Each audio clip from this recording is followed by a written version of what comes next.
Hi, I'm Shaul. As you can see, I'm not in my usual environment where I make those videos. I'm actually in Hong Kong on a work trip. And of course, I brought my camera with me and a few lenses. And I decided to go on some street photography in a new city, in a place I do not know, observing a culture that I do not know. I needed a few days to adjust, to get the vibe of the city. And Hong Kong is quite an interesting place. It used to belong to Great Britain for a few hundreds of years, and now it's gone back to Chinese authority, and about 90% of the population is Chinese, but the infrastructure, the general culture is quite mixed. It's not really China. Of course, it's not really European either. Hong Kong was a culture shock for me because the whole vibe of the city concentrates on consumerism, exaggerated showing of who you are, of what you do, of what you are worth. And coming from a small rural place, I'm not really used to it. It quite sickens me, to be honest. So I decided to go on an after-hours photo walk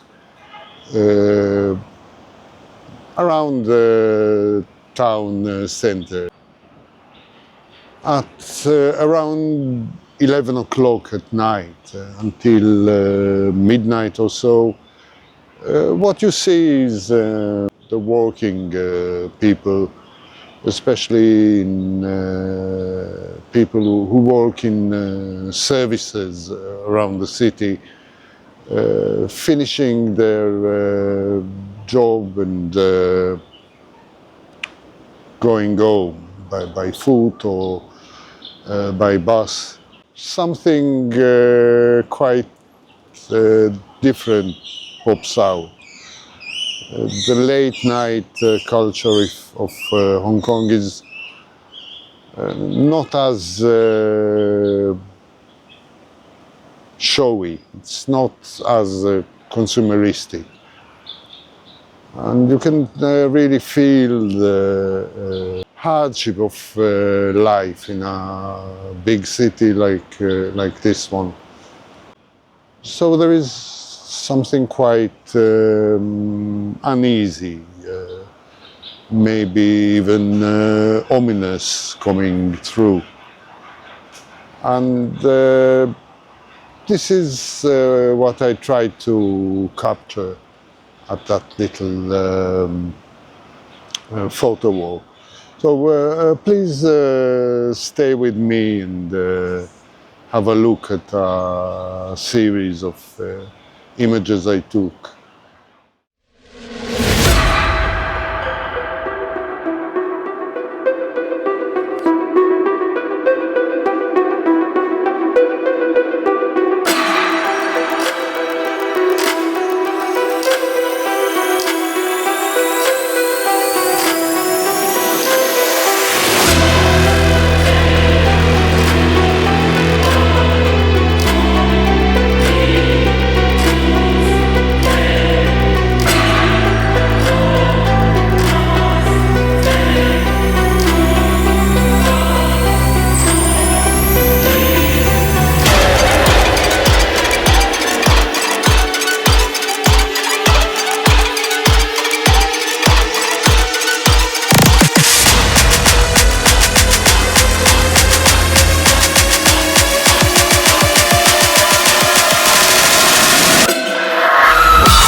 A viewer of this channel asked me to go through the nicer lenses I've had a chance to use, and I know that I talked a lot about those lenses in past videos.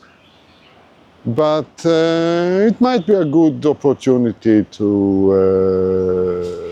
go through them again after I've had a chance to have some experience with them and share my perspectives. Well, let's start with the wide end of what I've been using. I think that the best 21mm lens I've had a chance to encounter is the Falkland 21mm f1.4. Now it's rather hard to find nice lenses at this ultra-wide angle of view, and most of them are indeed quite flat. They do not make images I really like. Most of the lenses I tried in that focal range are zooms, especially a little bit older ones that were made for DSLRs, and despite their age, they're still quite clinical. It's hard to make a sharp lens with a flat focal field that is also so wide.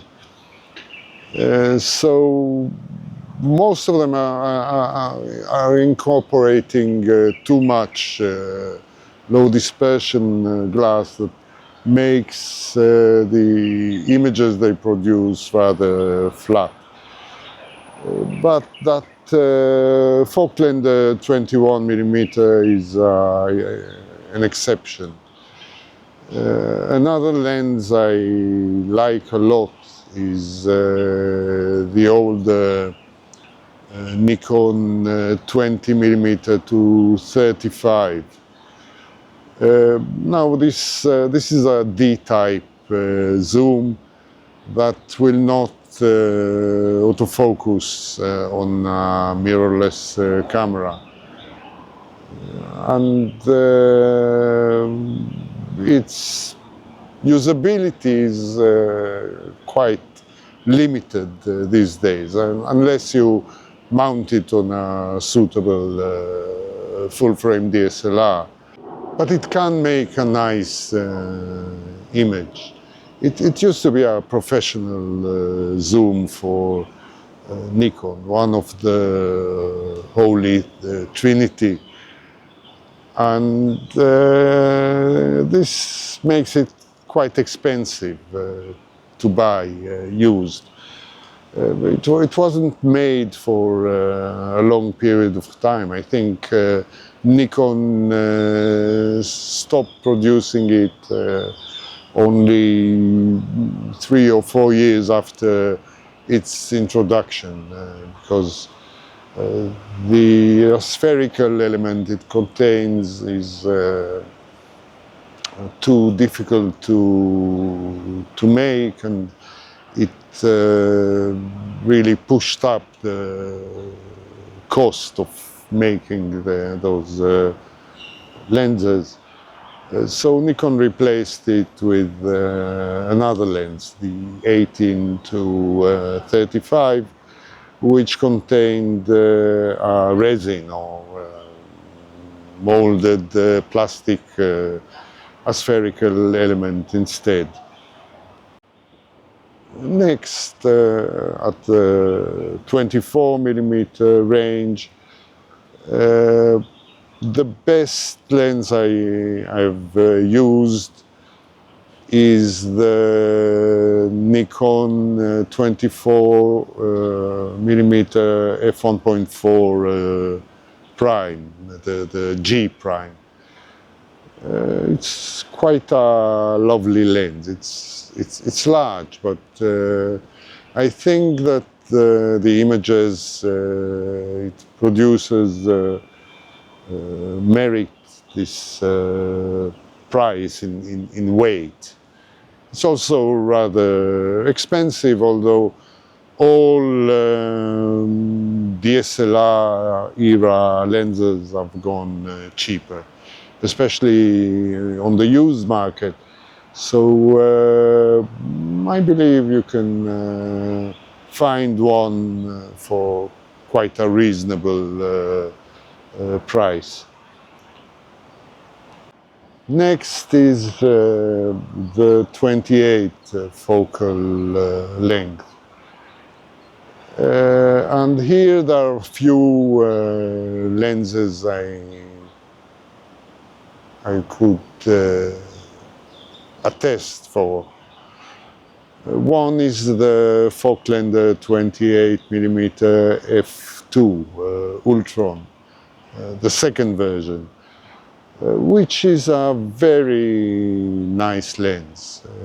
It's small and quite stealthy, but it produces excellent images.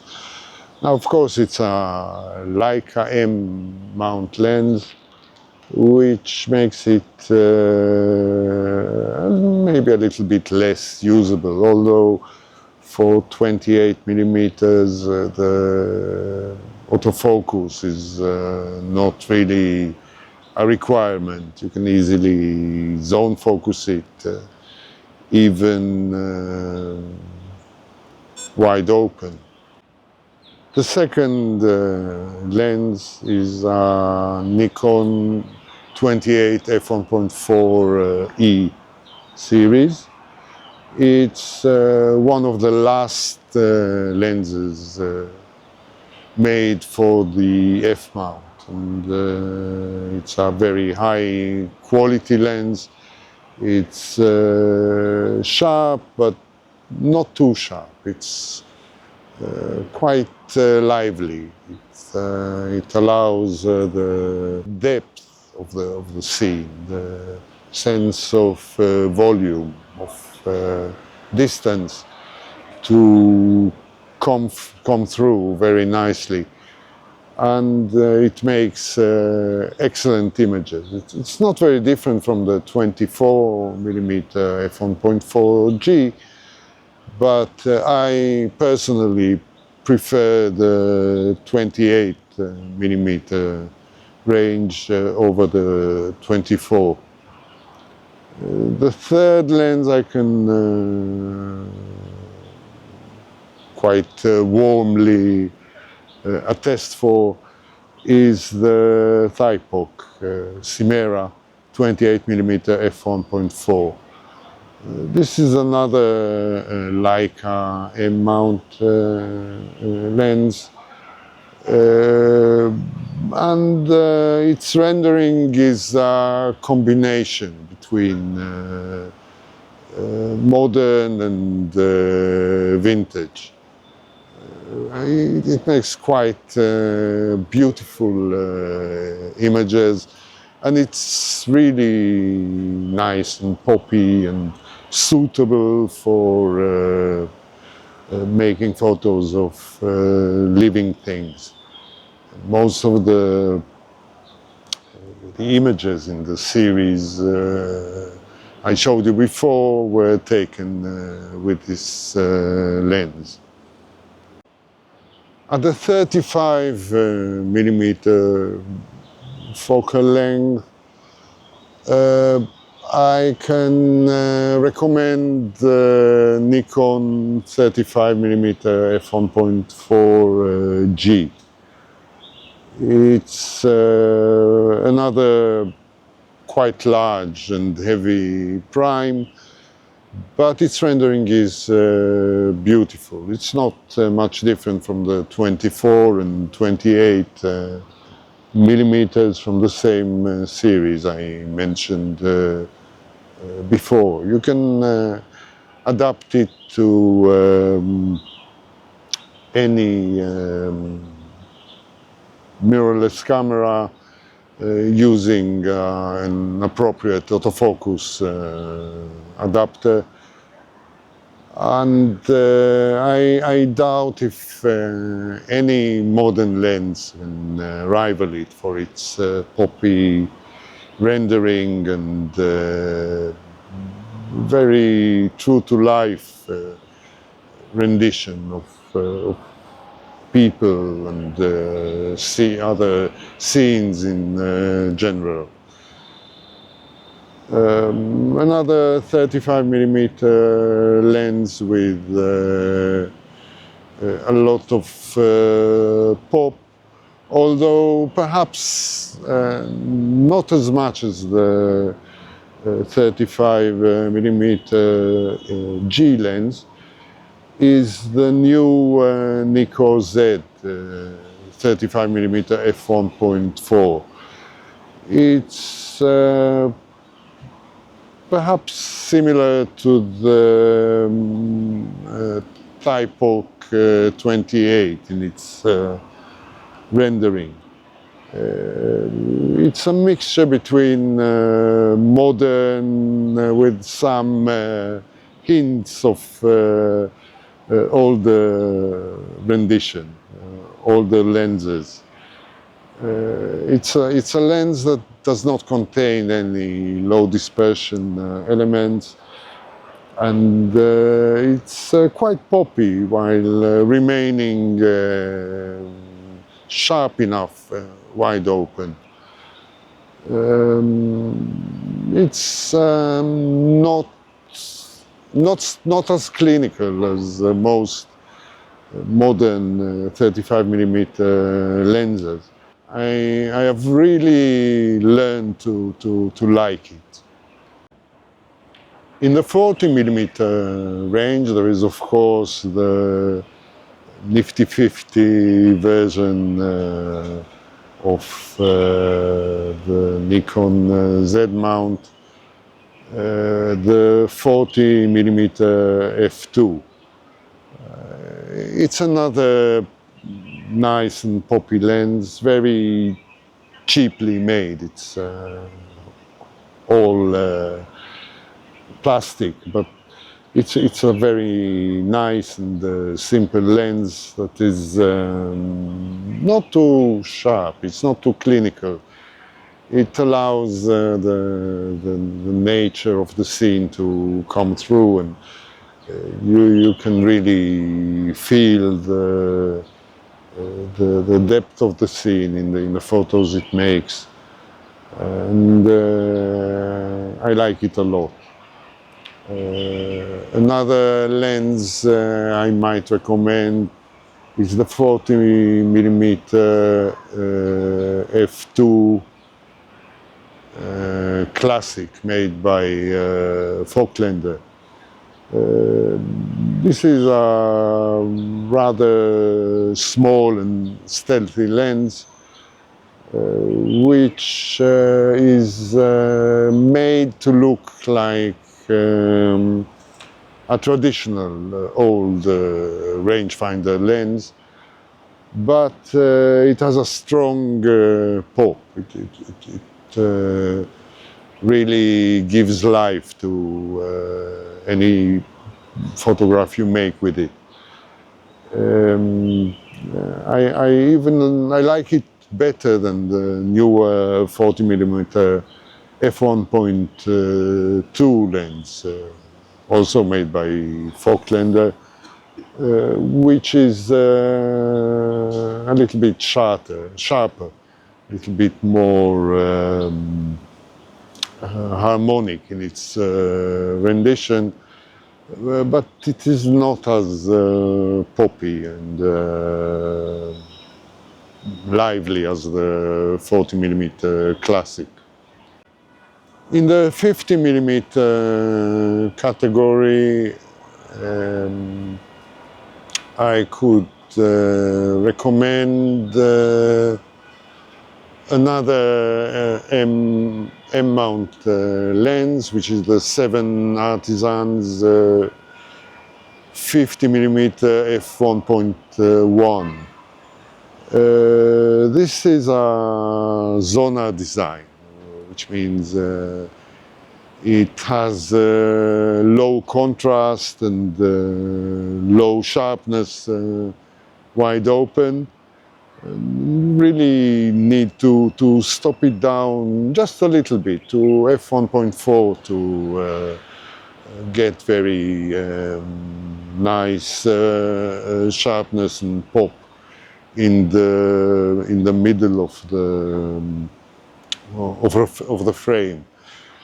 The corners will still stay quite soft until you stop down to about f8, but we are not after corner sharpness, are we? It's not something that is worthwhile sacrificing a nice rendition for. Another 50-ish millimeter lens is the Falklander 58mm f1.4, which is quite famous for its poppy rendition from wide open. Personally, it's a little bit too long for the photography I do, but it's my favorite lens for portraits. So it does see some use from time to time. There are many other older 50mm lenses made by a lot of manufacturers which use the planar or double Gaussian design. Typically, there are all 7 elements in the 6 groups. And they're all quite well behaved. They have some pop, but it's not something that is very prominent. I don't consider them as nice as that 7 artisan lens. That lens, the 50mm f1.1, was only made for a short while. After a year or two, the manufacturer decided that its performance is so underwhelming that